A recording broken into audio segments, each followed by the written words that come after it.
ये तो हम बताएं कि आपको 3 एक्सिस होता है, डायरेक्शन होता है, ये चीज़ होता है। अब मेन है कि वेक्टर का को डिनोट करने के लिए एक इसका हेड और एक टेल दिखाते हैं। एक ये हेड हो गया और एक टेल हो गया, यानी इस डायरेक्शन में गया। तो इस डायरेक्शन का मतलब क्या हो गया, प्लस एक्स एक्सिस में गया है, ठीक है। अगर ये गया, फिर अगर मान लिया जाए ये एक और आदमी है, वो इस डायरेक्शन, वही आदमी अगर इस डायरेक्शन में जाता है, इस डायरेक्शन में जाता है यानी वाई डायरेक्शन में, तो ये क्या हो गया, प्लस वाई डायरेक्शन में है। ये आई और ये क्या हो गया, जे, ठीक है। अब इसका हम एडिशन कैसे करेंगे। एडिशन के लिए हमेशा क्या करना है कि दो वेक्टर है, अगर ए और बी दो वेक्टर है, इसको एडिशन करने के लिए हमेशा ध्यान रखना है कि इसके दोनों टेल को ध्यान रखना है, टेल और टेल को जोड़ना है, ठीक है। टेल और टेल को जोड़ेंगे, देखिए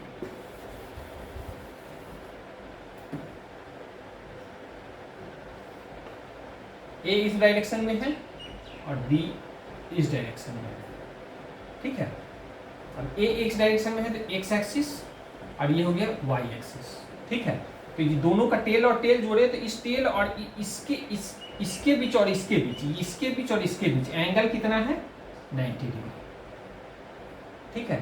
तो फार्मूला हमेशा रिजल्टेंट का क्या होता है, रिजल्टेंट बराबर रूट अंडर ए square plus B square plus 2ab cos theta, ये फार्मूला होता है रिजल्टेंट का, ठीक है। अब जैसे हम एक प्रॉब्लम सोल्व करेंगे, आप लोगों को हम एक प्रॉब्लम दे रहे हैं कोई भी वेक्टर क्वांटिटी के लिए, और वो कैसे बनेगा, पहले ये फार्मूला नोट कर लीजिए, ये फार्मूला आप लोग को मेमोराइज कर लेना है, ठीक है। रूट अंडर ए square plus B square plus 2ab, 100 formula में आपका फिजिक्स खत्म। अगर ये एक फार्मूला है तो इसको डिनोट करके याद कर लीजिए, आर बराबर root under A square plus B square plus 2ab cos theta. Theta is the angle between two tail of the vector x and y। ये दो वेक्टर है, दोनों का दोनों एक्स दोनों का है, दोनों के बीच का एंगल, जो टेल के बीच का एंगल जो है वो कितना है, जो भी हो, यहाँ 90 डिग्री है, थीटा इक्वल टू 90 डिग्री है, इसी में कुछ भी होगा। अब जैसे इसमें आप प्रॉब्लम सोल्विंग स्किल दिखा रहे हैं, जैसे अगर मान लिया जाए कि एक 10 न्यूटन का फोर्स इस डायरेक्शन में लग रहा है, 10 न्यूटन का फोर्स, ठीक है, और एक फोर्स लग रहा है इस डायरेक्शन में 10 न्यूटन का। अब बताइए कि इसका मैग्नीट्यूड क्या होगा। तो मैं इसके लिए रूल हम दो रूल बताए हैं, रूल को नोट करिए। रूल नंबर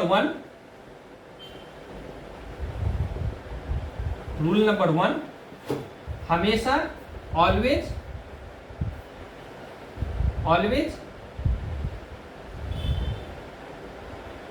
टेल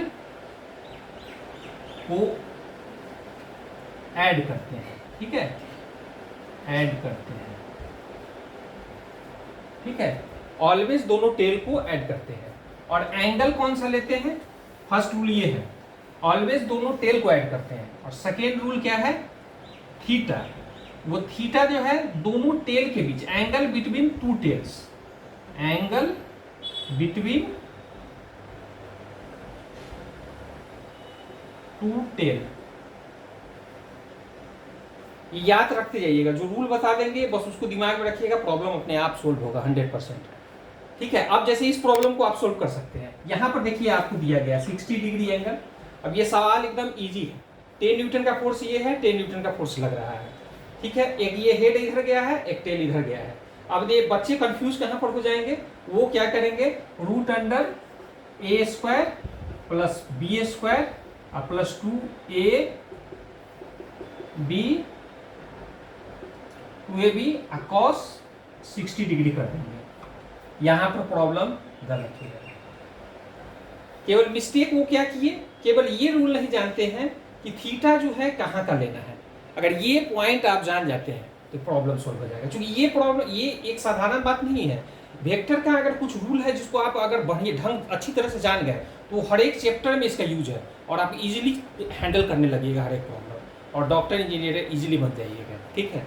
तो सबसे पहले अभी इस प्रॉब्लम को देख लीजिए कि कैसे सोल्व करेंगे। इसमें हमें क्या बताए थे कि दोनों का टेल को हमको जोड़ना है, तो टेल को जोड़ना है तो देखिए अभी हम बता रहे ऊपर का, ठीक है।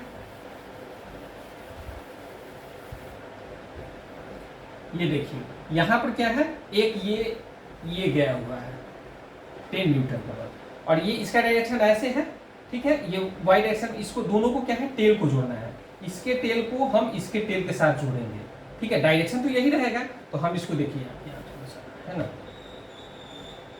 एक ये है और ये क्या है, एक वेक्टर ये गया हुआ है, दोनों का डायरेक्शन है, एक ये ऐसे गया हुआ है, एक ऐसे गया हुआ है। हमको जोड़ना क्या है, दोनों के टेल को, इसके टेल के इसको इसके टेल के साथ, ठीक है, इसके टेल के साथ, दोनों को टेल को जोड़े तो इसके बीच का एंगल कितना हुआ, इसके बीच का एंगल कितना हुआ, इस टोटल जो होता है कितना होता है 120 डिग्री, तो 60 डिग्री घटा तो कितना है 120 डिग्री, ठीक है। और थर्ड रूल क्या है कि जो रिजल्टेंट जो होता है वह हमेशा दोनों टेल के बीच से निकलता है, ठीक है। जैसे रिजल्टेंट ए ऑलवेज दो टेल को जोड़ना है, सेकेंड एंगल जो है दोनों थीटा के दोनों टेल के बीच का लेना है, और थर्ड रूल हो गया कि रिजल्टेंट जो है बीच से निकलता है। रिजल्टेंट का डायरेक्शन जो होता है वो हमेशा कहां से होता है, दोनों के between two vector between two vector. Okay, अब solve this problem. 10 newton R equal to क्या फॉर्मूला बताए थे, रूट अंडर ए square plus B square plus 2ab cos theta, ठीक है। अब इसको सोल्व करिए, देखिए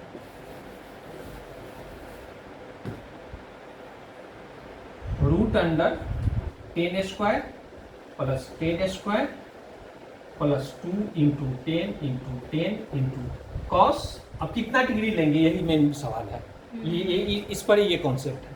तो इसमें कितना डिग्री लेना पड़ेगा हमको, 120 डिग्री। अगर 60 डिग्री लेते तो गलत हो जाता है, क्योंकि एंगल जो है उसके बीच का लेना है, दोनों टेल के बोथ टेल के बीच का लेना है, ठीक है। तो ये cos 120 डिग्री, ठीक है। ये कितना हो जाएगा, और root under 10 square equal to 100 plus 10 square equal to कितना 100 प्लस 2 गुने 100 गुने cos 120 डिग्री। cos 120 डिग्री का मान हम लोग कैसे निकालते हैं, cos इंटू 90 प्लस 30, ठीक है। एक दिन मैथमेटिकल में हम ये पढ़ाएंगे कि कैसे हम ये चीज करते हैं। ये हो जाता है ना cos माइनस साइन 30 डिग्री, है ना। ये हम एक दिन एक्सिस के साथ बताएंगे कि मैथमेटिक्स में कैसे किसी चीज का वैल्यू निकालते हैं। अभी हम लोग समझ लेते हैं, तो माइनस 1/2 हो जाएगा, ठीक है। cos साइन 30 डिग्री 1/2 और माइनस इसके साथ आता है, ठीक है।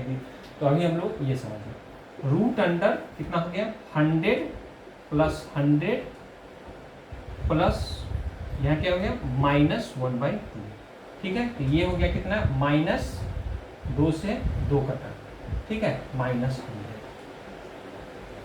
ठीक है ना। 2 इंटू, ठीक है, इक्वल टू कितना है रूट अंडर 100 से 100 इक्वल टू कितना हुआ 10 रूट।